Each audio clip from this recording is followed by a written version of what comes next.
Hello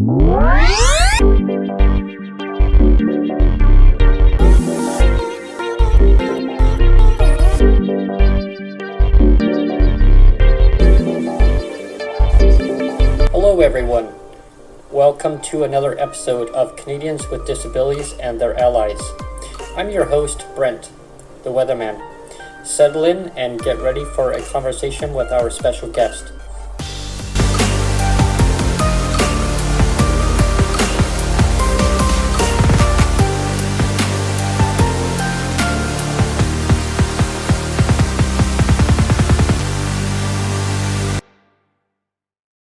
Bonita Zarrillo, how are you? Welcome. Thank you very much. I just want to BCC, thank you so much, Bonita, for coming on to our show today, and MP for Coquitlam, Port Coquitlam. If I got that right. Port Moody Coquitlam, but all in the same area. It's quite delightful to have you join on, and basically the GLBI is a really hot topic for sure that so many are really advocating and looking forward to in getting that going. My understanding is that rolled out under the possibly under the Canada Disability Benefit, but I'm really not sure. So I just wanted your take on the GLBI, and of course we're going to talk about housing and Canada Disability Benefit and a lot more. Well, I guess when it comes to GLBI, I mean, we have to talk about Leah Gazan and the amazing work that she did to get community input and to work with the community, and then to work with senators and really to get the infrastructure in place to get this bill to the floor. So I want to just do a big shout out to Leah, and a big shout out to all the community groups and all the not-for-profits that came forward and had input and supported and really robustly got behind that work. So I think that's the first thing to talk about. And the second thing to talk about is just how amazing the pickup has been across the community. I mean, I'm getting messages daily from individuals that are like, please support this bill, please support this bill. And, you know, obviously the stories that come behind why community wants this bill to be passed and for a framework to be put in place. Absolutely, because there's definitely a growing need to get that going, and I know that a lot of them are working behind the scenes, you know, and working hard at getting the bill kind of pushed through. I know that Senator Kim Pate was on my show, and she was talking a lot about that. And I know that there's two different versions, like of the numbers, and I mean, I even get confused on the numbers, right? Because there's Bill C223, and I think there's S233, or is it the other way around? Yeah, Leah's new bill for this Parliament is C223.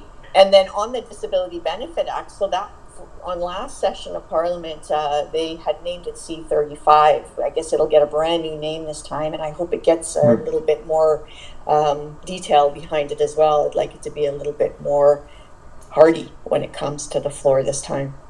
Yes, exactly, and I mean, it's making progress, and I think it'll be really good. And I mean, a lot of concerns that I'm hearing from a lot of advocates and other allies too is that, you know, I guess a lot of people are concerned of the clawbacks when it comes to as like a top up to provincial programs, like and is it going to get deducted off? Or that's the one issue, and the other huge issue is as I'm sure you're probably well aware, is the disability tax certificate, the DTC.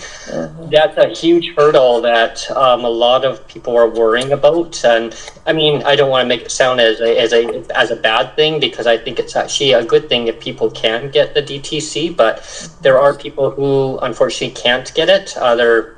Maybe their physician won't sign off on it, saying, well, you're already disabled, so why do I need to go through all the paperwork again to see if you meet that requirement? Because through the CRA, who administers the DTC, there's so many requirements, really harsh requirements that you need to meet in order to get that. So what I'd like to see in it is that DTC is not a requirement in order for people on provincial to get the federal benefit as a top-up, because I think that would be a huge relief of a barrier that would be very helpful to people. Yeah. And thanks for bringing up those things. And I guess I'll talk first about, the fear or the concerns about there being some clawbacks. And I think one of the things that the NDP has been clear to the government on is that, this is an income support program. So it should not touch any of the other benefits that are happening through the provinces that are not related to income support. We've been very, very clear on that. So we're looking to lift people out of poverty. We're looking to get people the dignity they deserve. So I wanted to mention that. But you made a really good point around the disability tax credits and that barrier. And so many people have come to me, even with the hours, the minimum hours that you have to prove for certain benefits. So I've actually been doing advocacy around this to the minister and to the parliamentary secretary. I have a meeting with CRA coming up on this, and I take those points with me. Going back to the Disability Benefit Act, that if it comes, the Canada Disability Act, which I'm hoping it comes this week, if not this upcoming month, that the NDP have been calling for anyone that's getting provincial support that they would automatically get the federal support, which Brent, I think that's what you just mentioned.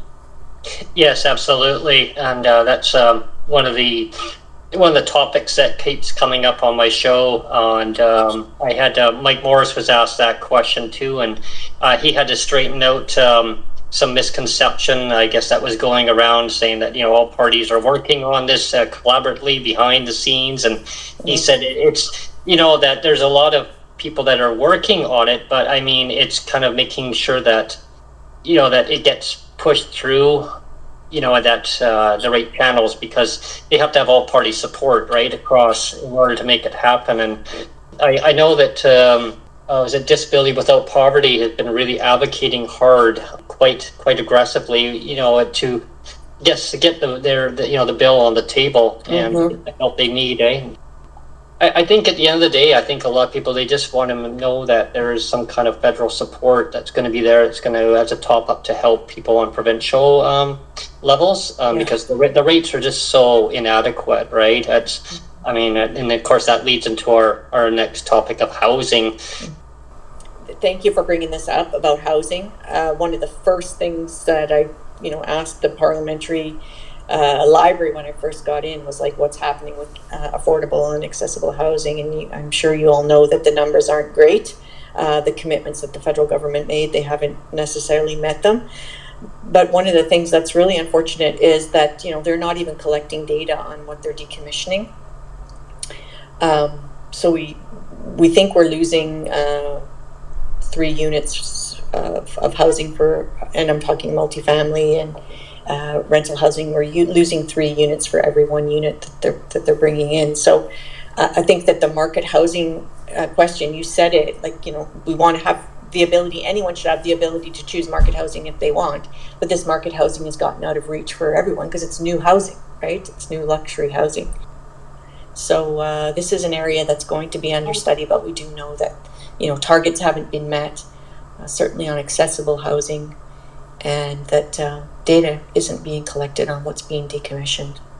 In BC, we have a provincial government that's trying to catch up, but federally, we just haven't had the support for so long. I can just, really, the federal government needs to get into this business in a big way. And I know over the last few years, they've brought loans to the community. Okay, we're going to help you with a loan for capital to build housing, but what really is needed is some sort of subsidy and operational funds, right? Like what we're talking about, even you saying $1,400 a month. I mean, there's just $1,400 a month for rent is a big burden for most people. Well, I mean, like the place we rent here is like a 1967 building, and I mean, it's only worth. I mean, the unit should be only worth like $500-600 at the most, right? We moved from Langley. We lived out in Langley, and there's one place that I still have my eye on. A brand new place, $1,580. A brand new place, but that's still. I mean, that's a lot of money. It is.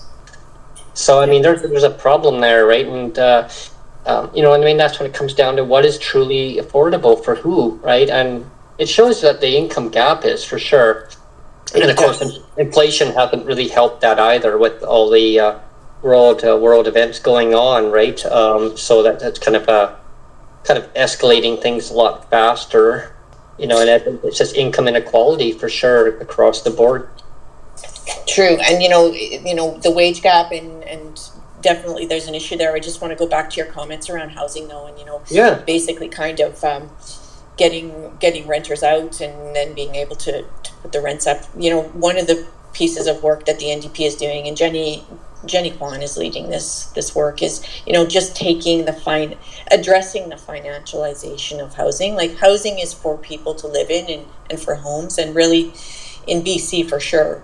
Over the last 7 years before the NDP came in and they're trying to fix it, it was like a stock market. You're using the house. The interest rate is so low in the bank that people that had money were buying investment properties, and some of them, up to a quarter of them, there's data out there talking about certain municipalities with larger luxury towers and stuff, up to almost a quarter of them are potentially sitting empty.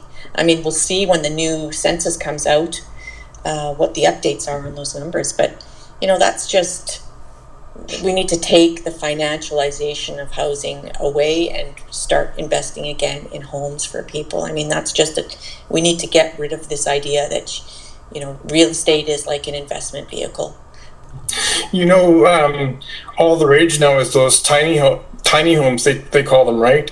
Or there's those boxcar homes where they take rail cars and convert them over, and that, on the surface, that's a good idea. I mean, you can kind of say, well, that's good, but a lot of these tiny homes wouldn't really work for people in wheelchairs. I mean, if you're in a wheelchair, I mean, I'm not in a wheelchair. I'm in crutches, and I sometimes use a scooter, but for anybody in a wheelchair, you need the space, right? You can't live in a tiny home. It's not practical. So to say, well, all these people on PWD, they get a tiny home. Well, that's not practical, right? Well, Neil, and thank you for sharing that. And I mean, even some of these tiny homes, the beds are upstairs. But I wanted to just, Neil, thank you for bringing that up, because when I was in municipal politics, I was at an event one time, and the developers were talking about innovation, and I'm talking 6 or 7 years ago, and they're like, innovation is just we're going smaller. And now we're at the point where some of these luxury condos are having what they're calling micro suites. So not, they're taking a portion of their suite and making a little micro suite in there and renting it out. And again, this is just driving up the value and the cost of housing, and it's limited. It doesn't have universal accessibility in it. There's a bunch of issues around just trying to make it go smaller and smaller and smaller. We're talking about dignity and universal accessibility. It can't just be a conversation about giving people less space. Yeah, I mean, like housing is a human right, and like nobody should be homeless. And I know in Victoria here, I mean, we have a huge homeless problem downtown. It's bad. Like it's actually, I don't dare to even walk down there at nighttime, right? Because it's just I've heard some stories where some of the retailers getting bugged, and and I mean, we got a huge tent city going on too, right? It's kind of developing down the road from here. I'm going, keeps growing. Well, for sure, the federal government needs to get back into housing in a big way.